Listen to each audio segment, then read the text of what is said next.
మీ అందరికీ క్రీస్తునామంలో వందనాలండి. క్రిస్మస్ నెలలో మనం ప్రవేశించాము.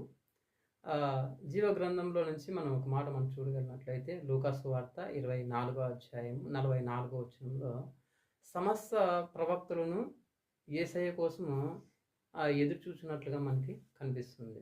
అయితే ఆదాము మొదలుకొని సమస్త ప్రవక్తలు మెస్సయ్య వస్తాడు, రాజు వస్తాడు, ఆయన వస్తే మా జీవితాల్లో వెలుగు కలుగుతుంది, ఆయన్ని ఒక్కసారైనా మేము చూడాలి అని ఎంతోమంది ఆశ కలిగి యుగాలు ఎదురు చూసినట్లుగా మనకు కనిపిస్తుందండి కదా.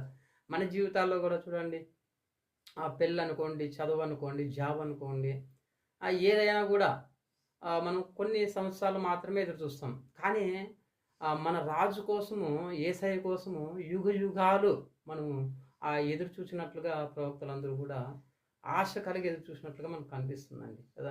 2000 సంవత్సరాల కిందట ఆయన కన్యమర గర్భాన జన్మించడం ద్వారా సర్వలోకమునకును కదా ఆ వెలుగు కలిగినట్లుగా మనకి కనిపిస్తుంది.